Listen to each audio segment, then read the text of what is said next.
Gold, trusted gold buyers. మీరు తాకట్టు పెట్టిన బంగారాన్ని విడిపించి ఈ రోజు ఉన్న మార్కెట్ ధరకు కొనబడను.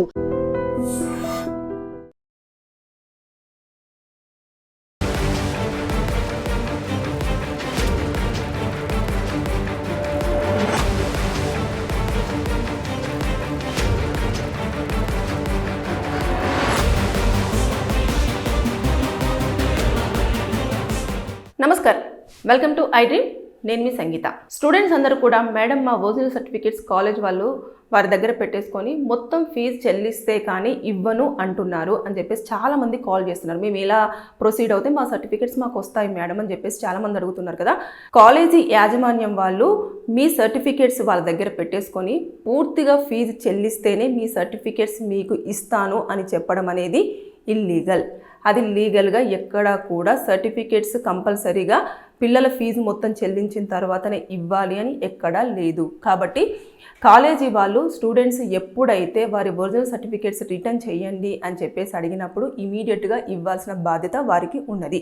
ఒక్కసారి మనం పూర్తిగా దీని గురించి మాట్లాడుకుంటే, స్టూడెంట్స్ కాలేజీలో జాయిన్ అవుతారు. జాయిన్ అయిన తర్వాత ఒరిజినల్ సర్టిఫికేట్స్ అన్నీ కూడా టీసీ కానివ్వండి, మెమో కానివ్వండి, తర్వాత బోనఫైడ్ కానివ్వండి, ఒరిజినల్స్ అన్నీ కూడా కౌన్సిలింగ్లో ఇవ్వడం జరుగుతుంది. అది కాలేజీకి ఫార్వర్డ్ అవుతాయి, కాలేజీలో ఉండిపోతాయి. ఉండిపోయిన తర్వాత వాళ్ళు ఇంకా కంటిన్యూ చేస్తేనేమో వాళ్ళు ఎప్పుడైతే వాళ్ళ కోర్స్ ఫినిష్ అవుతుందో దాంతోపాటు మొత్తము సర్టిఫికేట్స్ తోటి బయటికి రావడం జరుగుతుంది. ఒకవేళ కొన్ని సందర్భాలలో ఏమవుతుంది అంటే, కొంతమంది కొన్ని అనివార్య కారణాల వల్ల కాలేజీకి డ్రాప్ అవుట్ అవుతారు. అంటే నేను ఇంకా చేయలేను, లేదంటే చదవలేను అని చెప్పేసి ఇంట్లో పరిస్థితులు అయి ఉండొచ్చు, లేదంటే ఆర్థిక స్తోమత అయి ఉండొచ్చు, లేదు అనుకుంటే వాళ్ళకి చదవాలన్న ఇంట్రెస్ట్ ఉండకపోవచ్చు. ఏదో రకరకాల కారణాల వల్ల వాళ్ళ కాలేజీకి వెళ్లకుండా సర్టిఫికేట్స్ అన్నీ కూడా అక్కడ ఉన్నాయి కాబట్టి నేను ఇంకా చదవలేను, నా సర్టిఫికేట్స్ నాకు ఇచ్చేయండి అని చెప్పేసి అంటారు. లేదు అంటే ఈ కాలేజ్ నచ్చలేదు కాబట్టి వేరే కాలేజీలో జాయిన్ అవ్వాలి, ఇంకా వేరే కాలేజీకి వెళ్దాము అని చెప్పేసి అనుకుంటే సర్టిఫికేట్స్ అన్నీ ఒరిజినల్ సర్టిఫికేట్స్ అక్కడ ఉండిపోయినాయి, ఇవ్వమంటే ఇవ్వట్లేదు. అలాంటి టైంలలో లీగల్గా ఎలాంటి స్టెప్స్ తీసుకోవాలి? లీగల్గా స్టెప్స్ తీసుకుంటే మన సర్టిఫికేట్స్ అనేవి మీ చేతికి, అంటే ఒరిజినల్ సర్టిఫికేట్స్ అనేవి ఒరిజినల్ సర్టిఫికేట్స్ మీ చేతిలోకి రావడం జరుగుతుంది అనేది ఒక్కసారి మనం పాయింట్ టు పాయింట్ తెలుసుకుందాం.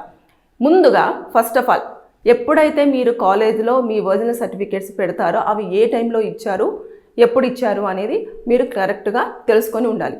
అదేవిధంగా ఆ కాలేజ్ అనేది ఏ యూజీసీ నామ్స్ ప్రకారం రన్ అవుతుంది, దాంతోపాటు ఏ యూనివర్సిటీ కిందికి వస్తుంది అనేది ప్రధానంగా మీకు తెలిసి ఉండాల్సినవి ఇవి 3 చాలా ఇంపార్టెంట్. దాంతోపాటు ఎప్పుడైతే మీరు ఇంకా కాలేజ్కి వెళ్ళము, సర్టిఫికేట్స్ తీసుకోవాలి అనుకున్నప్పుడు ఏం చేయాలి అంటే, ముందుగా కాలేజ్ మేనేజ్మెంట్కి ఒక లెటర్ రాయాలి. ఏమనంటే, నేను ఇంకా మీ రీజన్స్ ఏముంటాయో ఆ రీజన్స్ని మెన్షన్ చేస్తూ, ఆ మెన్షన్స్ ప్రకారంగా నా ఒరిజినల్ సర్టిఫికేట్స్, ఈ సర్టిఫికేట్ అంటే మీరు ఏమేమి ఇచ్చారో సర్టిఫికేట్, టీసీ కానివ్వండి, బోనఫైడ్ కానివ్వండి, 10th, ఇంటర్, డిగ్రీ ఏది ఇస్తే ఆ సర్టిఫికేట్స్ అన్నీ కూడా దాంట్లో మెన్షన్ చేసి, మాకు ఇక్కడ మేము చదవలేకపోతున్నాము, మేము వెళ్ళిపోవాలనుకుంటున్నాం కాబట్టి ఒరిజినల్ సర్టిఫికేట్స్ అన్నీ కూడా హ్యాండ్ ఓవర్ చెయ్యండి అని చెప్పేసి రాస్తూ మీరు వాళ్ళకి ఒక ఇవ్వాలి. కంప్లైంట్ లాంటిది, లేదంటే రిక్వెస్టింగ్ లెటర్ అనుకోండి, అది ఇవ్వండి. ఇచ్చిన తర్వాత వాళ్ళు దానికి రెస్పాండ్ అయ్యారా లేదా అన్నది చాలా ఇంపార్టెంట్. కొంతమంది ఏం చేస్తారంటే, కాలేజీ యాజమాన్యం అలా ఇవ్వలేము, నువ్వు ఫీజే కట్టలే కదా, ఫీజు కట్టినప్పుడు నీ డాక్యుమెంట్స్ అన్నీ ఎలా ఇచ్చేస్తామో, ఇచ్చే ప్రసక్తి లేదు, నువ్వు ఈ 3 years వరకు లేదంటే 5 years వరకు నువ్వు కోర్సు జాయిన్ అయ్యావు కాబట్టి మాకు సీట్ లాస్ అయిపోయింది, నువ్వు మొత్తం ఫీజు చెల్లిస్తేనే నీకు అది ఇస్తాము, అంటే నీ ఒరిజినల్ సర్టిఫికేట్స్ అన్నీ కూడా ఇవ్వడం జరుగుతుంది అని చెప్పేసి చెప్తుంటారు. ఏమనంటే, కాలేజ్ నామ్స్ ప్రకారం ఇలా ఉంటుంది, మేము ఇవ్వలేము, మా రూల్స్ ఒప్పుకోవు, ఏదో రకరకాల రీజన్స్ చెప్తారు. మీరు అలా రిటర్న్కి ఇస్తే తీసుకోకపోతే మీరేం బాధపడాల్సినంత అవసరం లేదు. ఇమీడియట్గా పోస్ట్ ఆఫీస్కి వెళ్ళేసి ఒక పోస్టల్ త్రూ మీరు వారికి మీరు ఏదైతే మెన్షన్ చేస్తారో, ఇప్పుడు ఏదైతే అప్లికేషన్ నేను చెప్పానో దాని ప్రకారంగా మీరు రాయండి. మీ రిక్వెస్టింగ్, నా సర్టిఫికేట్స్ అన్నీ మీ దగ్గర ఉండిపోయినాయి, దయచేసి నా సర్టిఫికేట్స్ నాకు ప్రొవైడ్ చేయండి అంటూ మీరు ఒకటి అక్కడ అప్లై చేయండి. చేసిన తర్వాత నెక్స్ట్ అక్కడి నుంచి వాళ్ళకు ఎక్నాలజ్మెంట్ వస్తుంది, మనకి ఫోన్లోకి కూడా మెసేజ్ వస్తుంది. ఎందుకంటే మనం పోస్టులు పంపించినాం కాబట్టి అది మీరు మీ దగ్గర పెట్టేసుకోండి, ఎందుకంటే అది ఫ్యూచర్లో పనికి వస్తుంది కాబట్టి.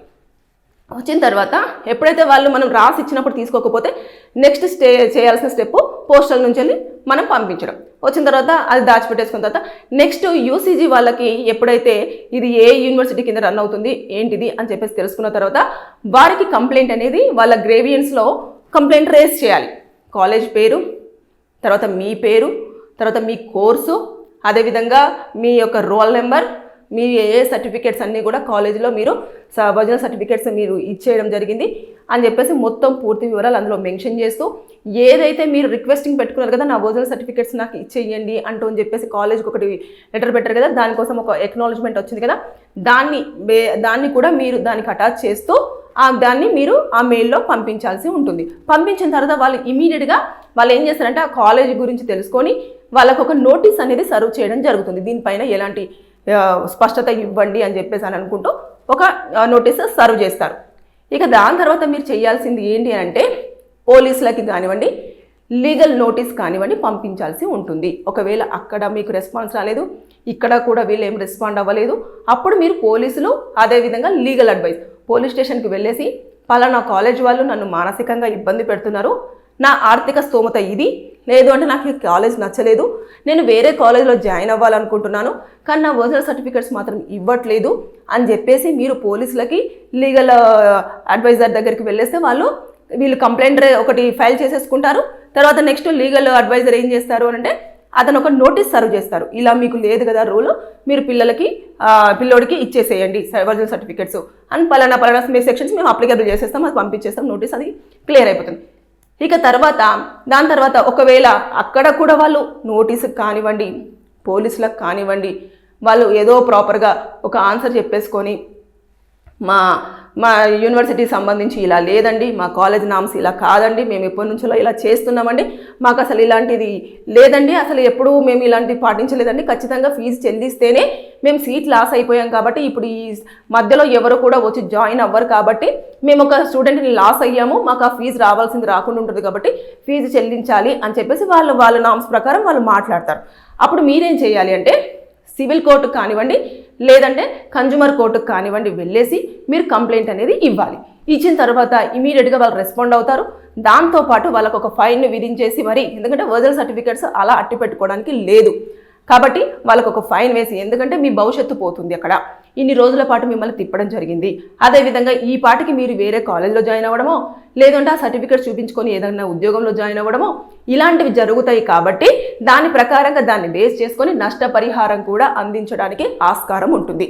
ఇన్ని స్టెప్స్ల ప్రకారంగా మీరు వెళ్తే మీ ఒరిజినల్ సర్టిఫికేట్స్ అనేవి రావడం జరుగుతుంది. ఇన్ని స్టెప్సా మేడం, సింపుల్ స్టెప్స్ లేవా అంటే కాలేజ్ వాళ్ళు కొన్ని నామ్స్ పెట్టుకొని వాళ్ళ కాలేజీని రన్ చేస్తూ ఉంటారు. ఇప్పుడు బేసిక్గానైతే వాళ్ళ సర్టిఫికేట్స్ అడిగినప్పుడు ఇమీడియట్గా ఇచ్చేసేయాలి, కానీ వాళ్ళు ఇవ్వరు. ఎందుకంటే మాకు లాస్ అయిపోయింది, మాకు స్టూడెంట్ ఒకరు లాస్ అయిపోయారు, మాకు ఫీజు లాస్ అయిపోయింది అని చెప్పేసి వాళ్ళు చెప్పుకుంటారు. కాబట్టి వాళ్ళకున్న నామ్స్ ప్రకారంగా వాళ్ళు మాట్లాడతారు. కాబట్టి ఈ స్టెప్స్ ప్రకారంగా వెళ్తే న్యాయం జరిగి ఒరిజినల్ సర్టిఫికేట్స్ మీ చేతిలో ఉండే అవకాశం ఉంటుంది. కాబట్టి ఇన్ని వెసులుబాట్స్ ఉన్నాయి. కొంతమంది కాలేజ్లో సర్టిఫికేట్స్ ఇవ్వట్లేదు అని చెప్పేసి ఫేక్ సర్టిఫికేట్స్ని క్రియేట్ చేసుకుంటున్నారు. అంటే వాళ్ళ దగ్గర జిరాక్స్ కాపీస్ ఉంటాయి కదా, స్టూడెంట్స్ ఏం చేస్తున్నారంటే దాన్నే ఒరిజినల్ సర్టిఫికేట్స్ కింద ఏదో క్రియేట్ చేసేసుకుంటారు. అది అనవసరంగా క్రిమినల్ కేసు అయిపోయి మీరు అనవసరంగా భవిష్యత్తును పాడు చేసుకునే అవకాశాలు ఉంటాయి. కాబట్టి దయచేసి మీరు అలాంటి పనులు అయితే చేయొద్దు. మీరు కాలేజ్ దగ్గరికి వెళ్ళేసి చాలా క్లియర్గా మాట్లాడేసి అన్నీ చేసేసుకొని ఈ లీగల్గా స్టెప్స్ ఉన్నవన్నీ కూడా మీరు పాటిస్తే మీ సర్టిఫికేట్స్ మీకు వాళ్ళు ఇవ్వకుండా ఎక్కడికి వెళ్ళిపోయే ప్రసక్తి లేదు. అంతేకాకుండా ఇవ్వకుండా వాళ్ళు ఆపే ప్రసక్తి లేదు. మీరు ఫీజు కట్టినా కట్టకపోయినా కంపల్సరీగా వాళ్ళు మీకు ఒరిజినల్ సర్టిఫికేట్స్ వాళ్ళ దగ్గర పెట్టుకోకుండా మీకు ఇవ్వాల్సిందే. అంతే, ఫిక్స్ అయిపోండి. ఇంకా అంతేగాని అసలు ఎక్కడ కూడా లీగల్లో ఖచ్చితంగా కాలేజీ వాళ్ళు ఇట్లా ఒరిజినల్ సర్టిఫికేట్స్ పెట్టుకోవాలని ఎక్కడ లేదు. అది వాళ్ళు క్రియేట్ చేసుకున్నదే కాబట్టి దాని మీద లీగాలిటీగా కూడా వాళ్ళు ఎలాంటి స్టెప్స్ తీసుకోవడానికి కానివ్వండి ఏం కానివ్వండి ఉండే అవకాశం ఉండదు. కాబట్టి హ్యాపీగా స్టూడెంట్స్ మీరు స్టెప్స్ తీసుకుంటే మీ ఒరిజినల్ సర్టిఫికేట్స్ మీ చేతికి వస్తాయి. And for more videos, Please subscribe to iDream. Please subscribe to iDream. Please subscribe iDream. And please subscribe to iDream. For more videos, subscribe to iDream. please like, share and subscribe to the channel. Congratulations, iDream. Subscribe to iDream. Subscribe to iDream. So subscribe to iDream Media. iDream team అందరికి huge congratulations. Please subscribe iDream Media. Please subscribe to iDream. Subscribe iDream. Please subscribe to iDream. iDream అంటే నా కళల ఛానల్ను subscribe చేసుకున్న నోరు తిరుగుతలేదు, మీరైతే గంట గుర్తు కొట్టండి. For more such videos, please subscribe to iDream. Subscribe to iDream. Please subscribe to iDream. Please subscribe iDream Media. Please do subscribe to iDream. Please subscribe to iDream Media. For best entertainment and information, please subscribe iDream. And don't forget to subscribe to iDream.